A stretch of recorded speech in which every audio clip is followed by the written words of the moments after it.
Bom, e aqui chegando no final de mais um GPS Político, eu gosto sempre no encerramento de deixar um espaço para você olhar ali para a câmera e falar com as pessoas que gostam do que você apresenta, que te consideram uma liderança, que seguem o seu exemplo.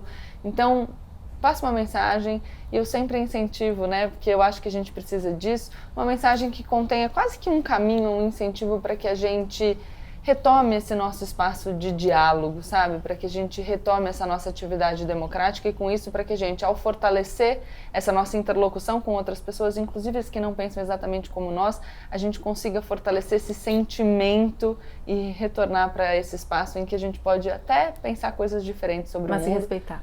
Exatamente, e saber que a gente vai precisar sentar para conversar e conseguir achar algum lugar que a gente consiga traçar um caminho ali para não continuar empacado, né? Eu tenho muito tempo atrás, eu não gosto, eu vou falar olhando para vocês forçadamente, porque eu queria ficar olhando para ela. Mas quando eu fui para Brasília, muito nova, né? Eu fui para Brasília com 25 anos e, enfim, num outro tempo da política, sem redes sociais, sem um movimento feminista tão pujante, eu sofri muito, né? E eu transformei uma frase do Nietzsche em um mantra meu, né, que eu repito quase que como um mantra cotidianamente, que é: quando a gente olha para o abismo, a gente tem que cuidar para o abismo não olhar para dentro da gente, para o abismo não nos invadir. Eu entendo que a gente viva, eu entendo, sei, eu não sou santa, nem sou candidata a santa, né? Eu também sou humana, eu também vivo nessas condições do nosso país, eu também tenho raiva, eu também penso que morreram 500 mil pessoas, eu também vivo essa violência, né? E vejo outras pessoas que eu amo vivendo essa violência, mas eu acho que a primeira grande batalha que a gente tem que travar é conosco mesmo, né? Nós não podemos nos tornar iguais ao que são os bolsonaristas fanáticos, aos que são o que transformaram o ódio no elemento central da construção da política, né? Nós precisamos derrotá-los, devolver eles para a lata do lixo da história. Esse é o lugar dessa gente que defende tortura, que defende a violência, mas nós não defendemos, né? Nós defendemos outros parâmetros de relacionamento humano, social. Então, né, lutem muito para não se tornarem iguais a eles, né? Para preservarem o sonho de uma sociedade justa vivo dentro de vocês. 2, eu acho que a gente precisa ter muita atitude e muita paciência. É uma balança difícil de equilibrar, como tudo na vida, né? Nada é muito fácil nessa vida, gente. Mas eu acho que a gente precisa ter paciência, né? Paciência para resgatar espaços de diálogo, paciência para conversar com pessoas, mas essa paciência ela não é pacata, né? Ela é de quem está desesperado. Quem não está desesperado não vive no Brasil, me desculpa, né? Eu estou desesperada há 3 anos, essa é a minha situação e eu uso a minha paciência para transformar o meu desespero em não paralisante, mas a situação é desesperadora, né? Então tem que ter muita atitude, é uma paciência muito ativa, né? Muito combativa. E eu quero falar uma terceira coisa, que talvez seja o que mais me preocupa na gente, né? Nos que estão lutando para o Brasil voltar para os trilhos, para construir um projeto de país, para enfrentar racismo e machismo e homofobia, para os que sonham com um mundo mais bonito. Eu acho que a gente tem que ser mais generoso. O professor Silvio Almeida, um dia eu elogiei ele, né? Eu falei: ai, Silvio, tu é tão didático, né? Tu tem tanta paciência com as pessoas para explicar coisas tão doídas. E aí o Silvio me falou uma coisa assim que, talvez não seja dessa maneira, mas foi que ele achava que ter didática, se esforçar, era um ato de generosidade. E eu acho que nós precisamos ter mais generosidade com as pessoas que não têm consciência dos problemas sociais do Brasil, que não têm consciência sobre o seu lugar de oprimido enquanto mulher, né? Acho que é nossa obrigação? Não é nossa obrigação, né? Eu tô por aqui com machismo, uma vida inteira aguentando piada, preconceito, ouvindo que eu sou burro, ouvindo que eu sou não sei o quê, uma hora eu sou, até que eu estudo demais, eu já ouvi na vida. Mas, na campanha pra prefeita, o meu adversário disse que tu estuda demais. Eu falei: meu Deus, a gente tá... Recentemente eu passei por isso, porque eu tava numa discussão, falei: olha, mas a gente não vai sair daqui, a gente precisa dos dados, porque senão a gente não tem como avaliar a realidade. Pô, mas que arrogante. Eu falei: arrogante seria se eu nem me dispusesse a conversar. Exatamente. Eu tô tentando ir pra algum lugar. Então, assim, é claro, é obrigação ter essa generosidade? Não é. Mas só reafirmar que a gente já sabia isso em 2018, só dizer eu avisei, é legal, faz bem pra autoestima, mas não muda o país. E eu não sou uma mulher comunista, feminista, pra fazer bem para mim mesma, eu sou porque eu quero mudar o Brasil. Então, quem quer mudar o Brasil precisa também ter disposição de ajudar as pessoas a encontrarem o caminho da mudança. Quem acha que isso é despolitizado deve estudar o conceito de consciência de classe, porque ninguém chega na porta de uma fábrica e fala assim, e aí, o idiota, tu não tá te dando conta que tu é explorado? Né? A gente disputa a consciência das pessoas para a ideia de transformação social. E quando eu falo nessa generosidade, tem relação com isso, né? Não é só, acho que é uma forma mais humana de falar de conceitos que são muito importantes para aquilo que eu acredito no mundo e que acho que a gente também acredita. Eu pediria a essas pessoas que semeiem as boas ideias, semeiem as boas sementes. É óbvio que ninguém nasceu líder, ninguém nasce líder, mas nós podemos nos forjar na luta e virarmos lideranças, que vocês sejam as lideranças das suas próprias vidas, da vida da sua família, do seu entorno. E se vocês se identificarem com algum líder que lhe entregue alguma boa semente, que vocês estejam dispostos a semear, que vocês estejam dispostos a cultivar esta boa semente, que vocês tenham a coragem de enfrentar os desafios, o momento exige isso, né, especialmente para a juventude. Não tenham medo de fazer política, venham para a política, porque a política está precisando desse idealismo, dessa força, dessa coragem que só o jovem tem. E para quem já não é mais tão jovem como eu, né, que continuem acreditando no nosso país, que não percam as esperanças. Eu tenho uma frase que eu tenho comigo, quando eu acordo nos momentos mais difíceis, e quando eu acordo sabendo que as notícias não serão boas, né, que o que nos impede de caminhar é querer voar. Então, que essa ideia de voar não nos impeça de caminhar. Um passo de cada vez, nós vamos sair dessa crise pandêmica, nós vamos sair dessa epidemia política, nós vamos sair mais fortalecidos, mas principalmente, nós vamos sair sabendo, principalmente, que o objetivo maior de quem faz política partidária, ideológica, ou mesmo política no dia a dia, não é se servir, mas servir ao próximo. Muito obrigada mais uma vez, Gabriela, pela oportunidade. Eu acho simplesmente que a gente tem que ter consciência de que boa parte do problema da política que a gente vive hoje no Brasil, ela é devido à ausência das pessoas na política. Você não precisa ser político, não precisa estar afiliado a um partido político, mas tem que se interessar, se envolver como cidadão para tomar as melhores decisões, seja em qualquer um dos espaços da régua aqui da Gabriela, né, do ponto de vista ideológico, mas participar. Se for uma participação genuína, né, interessada em ajudar as pessoas, encontra a sua posição na régua e ajuda, ou no mínimo como eleitor, votar conscientemente, porque quando as pessoas se ausentam da política, ela acaba sendo dominada, né, por pessoas que eventualmente têm interesses outros, e aí todos acabam pagando o preço desse desinteresse. Então é papel de cada um de nós, não é fácil, isso exige sim resiliência, exige paciência muitas vezes, mas é sobre a gente ajudar, deixar uma marca, legado para futuras gerações, para empurrar esse país na direção correta. A gente acredita muito no potencial do Brasil e ele vai ser aquilo que a gente quiser que ele seja, né, desde que a gente se envolva e não fique esperando de terceiros. Eu não quero ser mito, nem quero ser salvador da pátria, não almejo, sou um ser humano como qualquer um dos que nos assistem aqui, interessado em fazer a minha contribuição.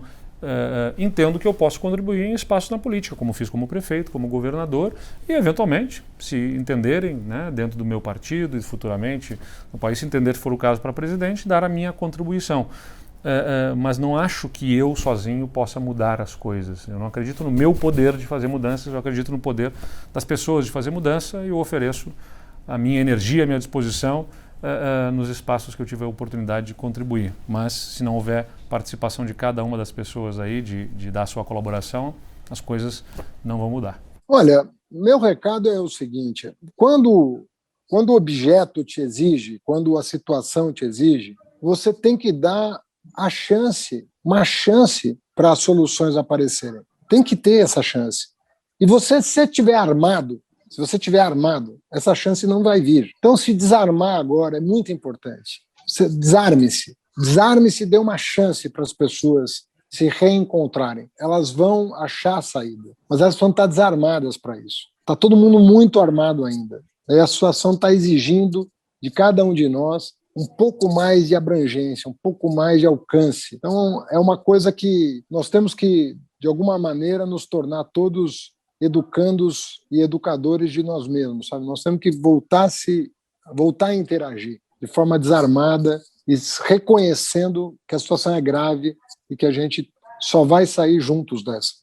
Olha, Gabriela, eu tenho sempre repetido, especialmente pensando no jovem que está indignado com a política, decepcionado, descrente da política, eu tenho repetido que nós não precisamos buscar no mundo, no estrangeiro, as referências para a nossa própria autoconfiança como nação. Autoconfiança essa que está abaixo do solado do nosso pé e não é para menos. Veja, vou repetir números. Entre 1930 e 1980, o Brasil cresceu 7% ao ano em média.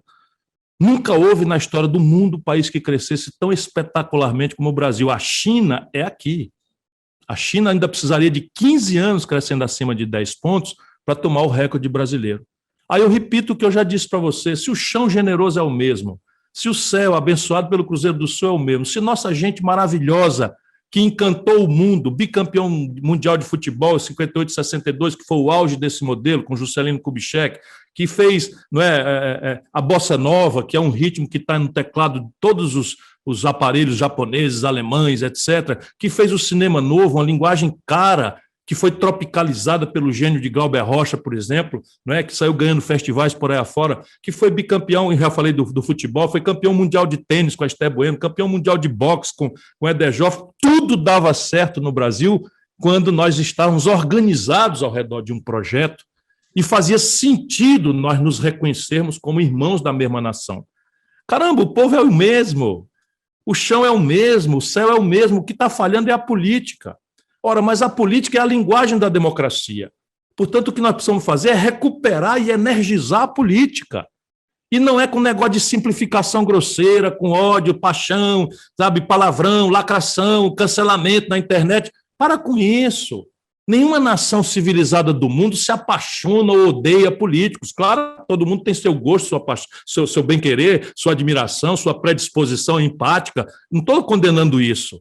Mas a gente tem que botar o pé atrás. Todos os políticos devem ser examinados com o pezinho atrás. Deixa o fígado, deixa o coração. Aí o coração é a hora do amor, da mãe, dos irmãos, dos amigos, da amante. Não é? O fígado é a raiva do Bolsonaro, é a raiva da falta de vacina. Mas vamos escolher o futuro, ó. Cachola. Vamos botar os políticos para discutir. Vamos propor os problemas. Não vamos deixar trocar o problema, pegar um pobre, desempregado, com fome, fazer ele votar com raiva, com medo de um manual do kit gay, que nunca existiu. Isto é cruel. Isso é absolutamente cruel. Você tem que pensar no desemprego, sabe? Tem que pensar na decência do salário, nas políticas de saúde, de educação, de segurança. Não é? Tem que pensar na infraestrutura do país. 10 milhões de casas não têm água encanada, Gabriela. A gente dizendo, fique em casa, se isole, não é? Lave as mãos, não sei o quê. Então, 10 milhões de famílias ouvem isso, não tem uma ponto de água para lavar a mão. Isso 50 anos depois, não é? De conversa mole, de esquerda, enfim. Vamos botar os políticos para discutir o que importa. E aí vamos decidir com a cabeça. Isso é o que eu proponho, que eu peço, que eu suplico como brasileiro a todos os meus irmãos dessa grande nação. E eu digo a você, sem medo de errar, esse país, mais cedo ou mais tarde, luto para que seja mais cedo, vai achar o caminho e vai ser uma civilização extraordinária para o mundo admirar. Bom, eu acho que a primeira coisa, eu tenho batido muito nessa tecla, quer dizer, e até um dos pilares que eu comento é da representatividade política, quer dizer, a mudança que a gente precisa fazer no Brasil, para o Brasil deixar de ser uma nação pobre, para as pessoas realmente mudarem a qualidade de vida, passa pela mudança no nosso modelo de Estado. É óbvio que quem foi eleito em busca de poder, a tendência natural é manter esse modelo. Então, a gente tem que fazer uma renovação disso. Então, o primeiro é o entendimento que esse modelo precisa ser alterado. E segundo é ter a disposição para vir se candidatar, e as outras pessoas que não se candidatam têm a obrigação de dar apoio a uma renovação que esteja nessa linha. Então, acho que a primeira coisa é a conscientização política, o envolvimento, o entendimento de conceitos, quer dizer, o que dá certo, o que não dá certo, não só boas intenções, mas especialmente os resultados. Então, acho que isso é fundamental. A outra coisa é o diálogo é fundamental, né? Nós temos aí as redes, que é um espaço hoje bastante democrático, óbvio, como a gente falou, com alguns ataques e já foi mais eficiente, mas mesmo assim ele está presente. E o que eu acho que no ambiente que a gente tem hoje, algumas coisas são fundamentais, né? primeiro, você ter educação quando você está discutindo. Segundo, eu sempre faço esse exercício, partir do pressuposto de que a pessoa com a qual você está debatendo, ela tem também um bom objetivo, como o seu objetivo semelhante. O que você vai discutir é o caminho pelo qual você vai chegar naquele objetivo. Eu acho que isso ajuda a não já demonizar a outra parte, né? Terceiro, racionalidade na argumentação, né? E paciência. Acho que hoje é muito isso. A gente tem que ter paciência e sempre procurar falar mais de ideias do que de pessoas. Acho que se a gente conseguir construir isso, ajuda muito no desenvolvimento que a gente precisa fazer como nação. E fundamental também, no Brasil, eu tenho reclamado um pouco, acho que as nossas lideranças, tanto políticas quanto empresariais, são muito ausentes do debate público, né? Estão muito mais preocupadas, óbvio que tem exceções, mas uma boa parte delas está muito mais preocupadas com o seu negócio.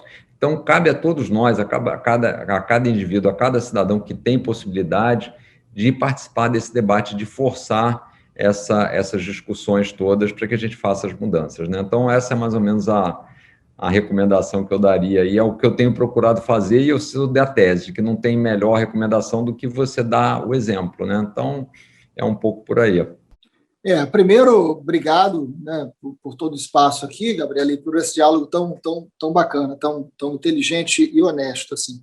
Eu acho que a gente hoje precisa entender que a gente tem que ter paciência, né? A paciência não é mais uma virtude, a paciência é uma necessidade. Foram muitas as famílias que foram desfeitas ao longo desse debate ideológico dos últimos anos no Brasil, ao longo desse debate político dos últimos anos no Brasil, né? E eu estou falando de um lugar muito sagrado para a vida de todo mundo, que é a família, né? A direita mais conservadora pegou para dizer que só a direita fala de família, mas imagina, a família é um bem fundamental, seja ela qual for a família, qual for o modelo de família. Mas a família é o lugar do abrigo, a família é o lugar do conforto, e o mundo está desconfortável. Se essas famílias, no debate político, foram fragilizadas, é a prova mais concreta que a gente tem que ter paciência, que a gente tem que ter diálogo, que a gente tem que tentar entender o olhar que o outro está vendo o mundo. E certamente a gente vai se surpreender, né? Muito negativamente. Eu acho que a maior herança trágica do governo Bolsonaro é a ampliação da estupidez, né? É a consolidação da estupidez. Então, hoje, por exemplo, é inimaginável que a gente veja uma quantidade enorme de pessoas não querendo se vacinar. Pessoas que a gente conhece, pessoas que a gente gosta, pessoas que convivem com a gente. O Brasil foi campeão, foi referência no mundo da vacinação. Hoje, gente que a gente gosta, que convive, que a gente dá bom dia, que a gente gosta de encontrar e diz, eu não vou vacinar. Esse é o maior caldo, essa é a maior herança maldita, né, desse tirano de plantão. Como é que a gente enfrenta isso? Não é só derrotando o Bolsonaro. Derrotar o Bolsonaro é uma necessidade histórica, mas a gente precisa enfrentar o bolsonarismo, que é essa cultura da violência. E a gente só combate a cultura da violência com paciência, com generosidade, com afeto e com capacidade de escuta, né? Diálogo não se faz só com fala, diálogo se faz com escuta. Então, que a gente aprenda a ouvir o que a gente não gosta, para superar essa situação bélica, violenta que a gente está vivendo hoje. O Brasil, ele é cordato, ele é carinhoso, ele não é desse perfil que estão querendo levar a gente. Não é por aí. Nenhum desses dois campos de extremos levam à pacificação. E a gente precisa cicatrizar para poder crescer, para fazer a liga social, voltar a ter a nossa liga social intacta. Isso não é sonho que se sonha só. Isso é sonho para sonhar com muita gente. Então, que todo mundo reflita, pense. Essa pandemia é um ponto fulcral para recomeço, para restartar.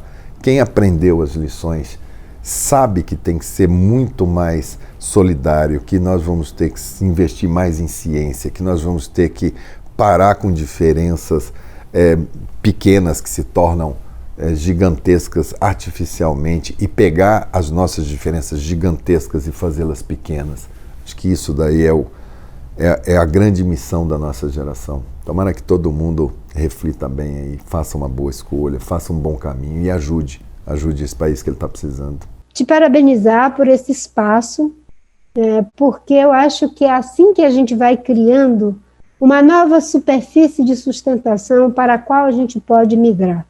Hoje a gente está muito atomizado, a gente está um país cindido, e isso não vai nos levar a lugar nenhum, né? Essas formas, você fazendo aqui, daqui a pouco é outro, isso vira uma poeira cósmica que cria um outro polo gravitacional para onde a gente pode migrar para relações mais saudáveis, né, em relação à política, né? E a outra questão política é um processo vivo que requer da gente olhar para o mérito das coisas. Os alinhamentos a priori, os alinhamentos fixos, eles nos levam aos fundamentalismos, sejam de esquerda ou sejam de direita, sejam religiosos ou de posições de nenhuma crença. Olhar para o mérito das coisas é o que nos faz tomar as decisões de forma criativa, produtiva, viva. Eu tenho sofrido muito, por isso que eu celebro esse espaço, porque uma das coisas que eu mais ouço é as pessoas dizerem que eu estou sumida. Eu participo de debates como esses o tempo todo, eu estou presente o tempo todo. Mas talvez a minha fala, que não é uma fala em nenhum dos polos, as pessoas acabem considerando que não é uma fala. Já que você não está alinhado com B, não está alinhado com C, então você não existe. Elas decretam que você existe, porque elas não consideram a palavra nova. Em momentos de crise, preste atenção na palavra nova, não é? O ready-made do Duchamp não existia, o feito pronto do Duchamp não existia. Quem inventou isso foi o Duchamp. Mas hoje todos nós, não é, achamos que existe uma palavra nova que se firmou, não é, na relação com as artes, da forma como elas eram produzidas.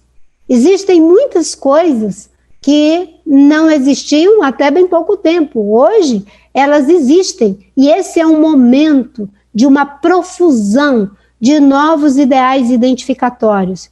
Eles estão aí para serem, digamos assim, elaborados, internalizados, metabolizados. O ideal identificatório de um mundo que seja justo, de um mundo que seja próspero, onde prosperidade não seja para poucos e não seja só sinônimo de dinheiro, mas seja também de conhecimento, de vivências, de experiências, de um novo sujeito político que não é mais dirigido dogmaticamente pelo partido, pelo sindicato, pelo líder carismático.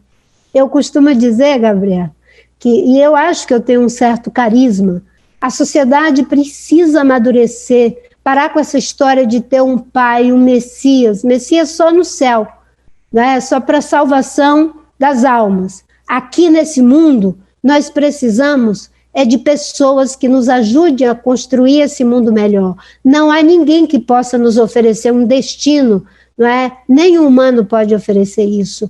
Não é? O nosso mundo é construído por sujeitos políticos, conscientes, responsáveis pela vida e pela morte do seu país, da sua comunidade. E dessa forma, você não tem que ser conivente com os erros daqueles que te lideram.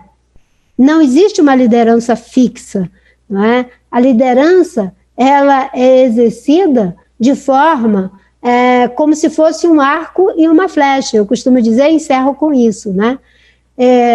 Uma hora eu sou o arco, que tem um papel de impulsionar algo, mas eu me disponho também a ser flecha.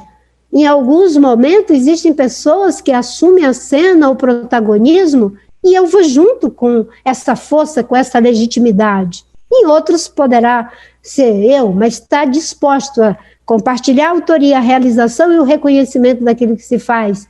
É uma característica da política desse tempo. Então, para os que não me conhecem, do arco que empurra a flecha, quero a força que a dispara, do alvo que é mirado, quero o que lhe faz desejado, do desejo que busca o alvo, quero o amor por razão. Só assim não terei arma, e assim não farei guerra, e assim fará sentido o meu passar por essa terra. Sou o arco por primeiro, sou a flecha por segundo, sou a flecha por primeiro, sou o arco por segundo. Buscai o melhor de mim e terás o melhor de mim. Darei o melhor de mim, onde precisar o mundo. Isso é fazer política como arco e como flecha. Para mim, o que é essa renovação política que a gente deve buscar? O que é essa boa política? É uma política com boas práticas, contra o fisiologismo, contra a corrupção. É uma política... O que é fisiologismo, Tabata? Centrão. Tá. Toma lá da cá. É você vender o seu voto pela emenda, pelo trator, pela questão local. Tá, isso é fisiologismo, é você não ter visão de país. E essa é a maior ameaça que a gente tem hoje. Não é a disputa entre esquerda e direita, porque ela é muito pequenininha no Congresso. E eu sempre gosto de ressaltar isso. Então, o que é essa boa política? É uma política com boas práticas. É uma política com uma discussão ideológica menos rasa do que a gente tem hoje, menos polarizada. Mas também é uma política mais diversa. E eu gosto muito de falar sobre isso. A nossa democracia também não se restabelece se a gente continuar tendo apenas um mesmo grupo representado lá. Se nós não tivermos mulheres, negros, pessoas com deficiência, periféricos, LGBTs, se a gente não tiver essas pessoas na mesa da conversa, a democracia sempre vai deixar muita gente para trás. Porque muitas dores não vão ser ouvidas. Então eu só queria dizer que essa crise que a gente está vivendo da democracia, no meu entendimento, ela tem a ver com essa falta de representatividade. Quantas pessoas não olham para o Congresso e pensam, eu não tenho nada a ver com essas pessoas. Elas nunca pegaram ônibus, elas nunca sentaram numa carteira de escola pública, sabe? Elas não sabem como é que é a minha vida. Isso é verdade em grande parte. Então é só porque eu acho que a gente tem que fazer a frente ampla, a gente tem que fortalecer a educação pública, mas a gente também tem que lutar por representatividade. Tem uma pauta no meu mandato que para mim é muito importante, que é contra a pobreza menstrual. Que é para que meninas possam ter acesso a absorvente para não perderem 1 mês e meio de aula por ano. Por que essa é uma pauta hoje ainda? Porque mulheres pobres nunca estiveram no poder, ou estiveram em um número muito pequeno até aqui. Então, só para a gente ressaltar isso, e aí conectando com a mensagem final, representatividade importa. Eu quero um Congresso cada vez mais diverso, inclusive ideologicamente. Que o debate ideológico tome conta do debate fisiológico. Porque esse debate aqui, ele não vira voto na Câmara ainda, sabe? Porque a gente tem pessoas que estão lá e não sabem dessas muitas dores que não são ouvidas. Então, acho que a mensagem é: se engajem politicamente, se engajem com movimentos, se filiem a partidos, se candidatem, prestem atenção na política, porque se ela não tiver a nossa cara, ela vai ter a cara que tem hoje, que é distante, que é fisiológica, que não responde a quem nós somos. E aí tem uma frase que eu amo sobre a participação das mulheres, que é: com mulheres no poder, meninas voltam a sonhar. Porque estudos já mostraram que você eleger mulheres faz com que as meninas se vejam nos mais diferentes lugares, tenham sonhos maiores. Então, acho que só adicionar esse ponto da diversidade que a gente não tinha falado ainda, mas que eu acho que diz muito dessa crise que a gente está vivendo. Acho que é fundamental que as pessoas, né, acho que é de Platão, né, aquela velha frase clichê dele de que, né, a pena daqueles que não se interessam por política é ser governado por aqueles que se interessam, né? Então, você se aprofundar e entender os conceitos é importante, até para você enxergar como a maior parte dos atores políticos e a maior parte dos veículos de comunicação tratam esses rótulos de maneira, na melhor das hipóteses, superficial, na pior das hipóteses, até equivocada. Sei lá, se você é a favor da candidatura do Lula, automaticamente você é contra a privatização, você é a favor do aborto, você é a favor da legalização das drogas, você está filiado numa corrente do direito penal mais garantista, sendo que uma coisa não tem absolutamente nada a ver com a outra. Você pode defender o Lula e você pode ser contra o aborto, contra a legalização das drogas, você pode ter uma linha mais punitivista do ponto de vista penal, e por aí vai.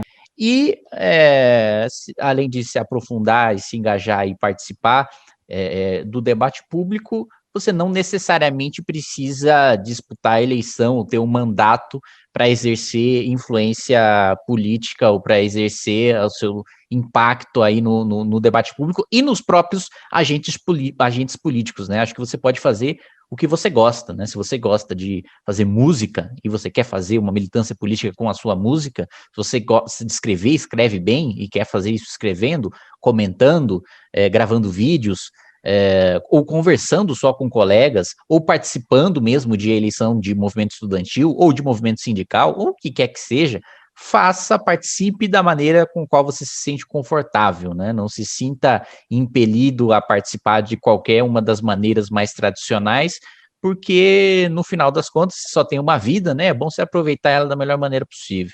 Em primeiro lugar, é compreender que, assim, cada um de nós sozinho não só não vale nada, como não somos donos da verdade. A verdade, tem um adágio que diz o seguinte: eu tenho a minha verdade, o outro tem a verdade dele, e no meio a gente encontra a verdadeira verdade, né? Eu acho que nós perdemos essa capacidade da tolerância, que inclusive nos forjou. É óbvio que as nossas raízes históricas, culturais, foi marcada por um conflito. Isso procurou ser escondido durante muito tempo, inclusive na historiografia brasileira, mas nossas raízes históricas culturais foi marcada por um conflito. Não foi pacífico essa mistura branca, negra, indígena que nos forjou enquanto povo, não foi pacífico. Mas nós tínhamos recuperado há algum tempo a tolerância da convivência com os contrários, da divergência, do respeito, o que nós chamamos de pacto civilizatório, que eu disse aqui. Nós temos perdido. Os tempos últimos têm tirado o que existe de pior de nós e têm escondido o que existe de melhor, que é, em especial, nossa capacidade de generosidade e nossa capacidade de tolerância, de diálogo com o outro. A reconstrução do país passa primeiramente por isso, pela possibilidade de cada um de nós entrarmos no avião, encontrarmos alguém que pensa divergente, quem sabe até parar no cafezinho antes e trocar uma ideia, sem precisar o outro levantar uma câmera de celular e dizer petista, o outro dizer vagabundo, não sei o que, bolsonarista, sem precisar disso. A capacidade de nós podermos frequentar lugares diferentes e alguém cobrar de uma liderança política como tem que cobrar, vai dizer, vem cá, por que tu sustenta essa posição? Por que tu tem isso? Mas conseguir fazer isso dentro dos padrões do debate democrático que é possível ser feito. Recuperar isto, que está perdido em algum lugar. Eu sempre digo, Gabriela, tem um Brasil perdido em algum lugar que nós vamos reencontrá-lo. E para reconstruir o Brasil de verdade, com esses valores que nós falamos aqui, é preciso reencontrar esse país que alguns, nesse momento, estão escondendo. Muito obrigada, Gabriela. Eu quero te agradecer primeiro pelo teu convite, cumprimentar a todas as pessoas que nos acompanharam aqui e deixar, assim, gente, para vocês uma mensagem de paz, de amor, de solidariedade e de entendimento de que a vida aqui na Terra, às vezes, ela é muito rápida, entendeu? E a gente precisa saber o que a gente vai fazer para marcar a nossa época, o que a gente vai fazer para marcar a nossa geração, o nosso tempo, porque tem que valer a pena. Não adianta você ser só mais uma ou mais um, sabe? Você tem que deixar um legado, você tem que construir uma história, você tem que dar orgulho para alguém. E esse orgulho para alguém, quem quer que seja um amigo seu, um familiar, sabe? Pode ser resultado de uma luta árdua, de uma caminhada, às vezes, dolorosa, mas essa caminhada tem que fazer valer a pena. Então, eu quero chamar vocês, inclusive, chamar as mulheres, né? Eu, como mulher, estou na vida pública desde os meus 28 anos de idade, né? Fui 2 vezes deputada estadual federal, sou senadora, então a caminhada não é uma caminhada tão simples, mas é uma caminhada que precisa valer a pena. Então, mulheres, vamos lá, vamos firme e vamos fazer valer a pena cada dia, cada momento de nossa vida. Acho que a grande coisa é entender que a política já está na nossa vida, ela não é uma escolha. E já que ela está na nossa vida, vai decidir o nosso destino, é importante que você participe, que você acredite, estimule as pessoas que estão dispostas a participar desse momento, dessa disputa que é tão difícil para a política.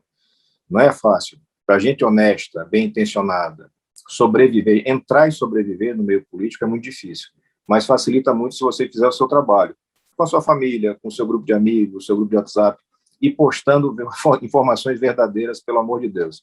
Porque de fake news a gente já está cheio.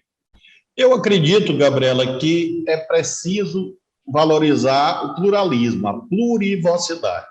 Eu gosto muito de carnaval. Um sambódromo, do Rio, de São Paulo, enfim, é bonito quando ele está cheio de gente e é colorido. Acho que a vida é assim. Eu tenho filhos pequenos. Agora, no domingo, eu estava conversando com um deles, dizendo: meu filho, o seu prato tá bicolor.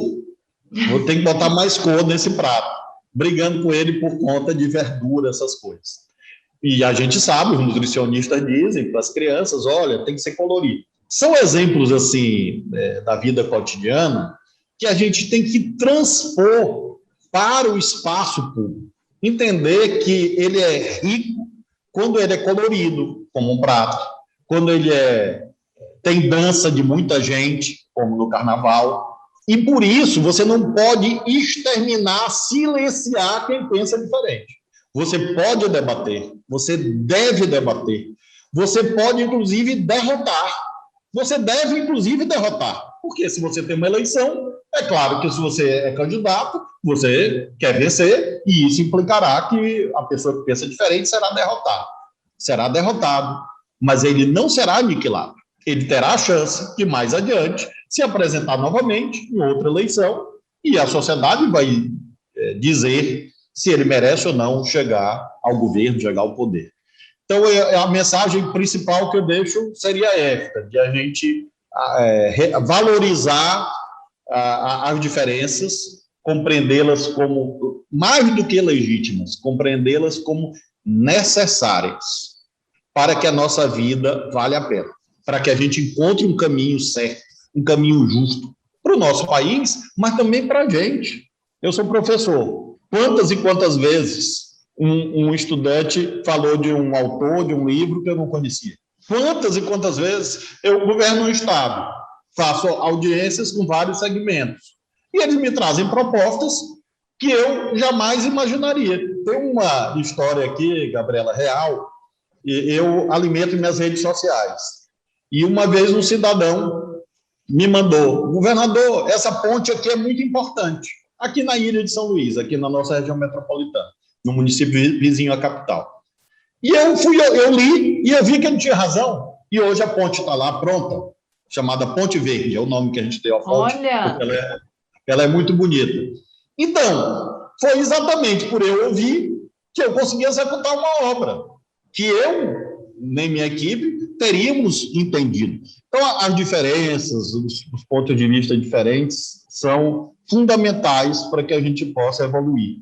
Eu acho que, na hora presente no Brasil, esse teu programa, esse diálogo é muito valioso nesse sentido, para que a gente possa iluminar a nossa caminhada, porque as trevas são densas demais. Trevas da morte, trevas de sofrimento, trevas da fome, trevas do autoritarismo.